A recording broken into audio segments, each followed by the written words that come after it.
WL Louisiana News at 5 begins with breaking news.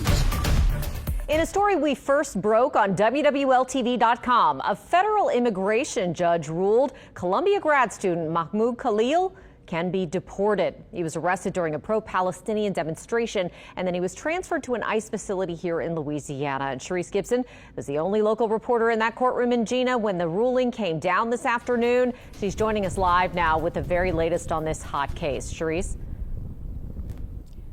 Yeah, Katie, Judge Jamie Coleman decided that the federal government did provide enough evidence that showed that Mahmoud Khalil's presence in the United States posed, quote, a potentially serious foreign policy consequence, and ruled that Mahmoud Khalil is eligible to be kicked out of the country. Khalil's lawyers fought this intensely.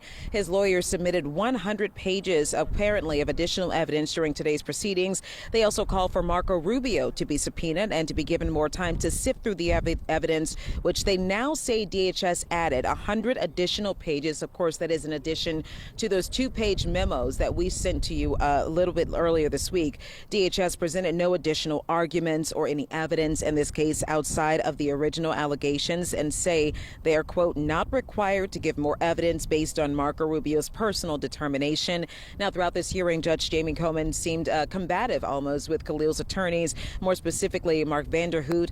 As the DHS read some of the allegations, I could see Mahmoud Khalil, as I was sitting behind him, making faces. These were seemingly disagreeing with what he had to say. Ultimately, DHS said the business of the Secretary of State should not be up for examination by this court, and it seems that Judge Coleman agreed.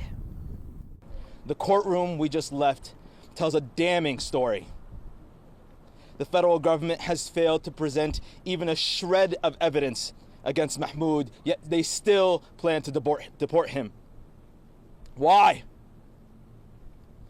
Because he exercised his First Amendment right, the very freedoms this country claims to hold sacred. Maybe they are for some, but not all. And after the judge made that ruling, Mahmoud asked if he can make a statement for the court to go on the record. He said, verbatim, quote, I would like to quote what you said last time, nothing that's more important to this court than due process rights and fundamental fairness. Clearly, what we witnessed today, neither of these principles were present today or in this whole process. This is exactly why the Trump administration has sent me to this court 1,000 miles away from my family. I hope the urgency you deemed fit for me is deemed for the hundreds of others who have been here without hearings for months. After he made that statement and the court was adjourned, Mahmoud stood up next to ACLU representative, actually the legal representative, Noor Ahmed, and he turned towards his supporters. He thanked them, and I noticed that he was smiling and kind of waving at the people who were inside of the courtroom sitting behind the journalists in support of him.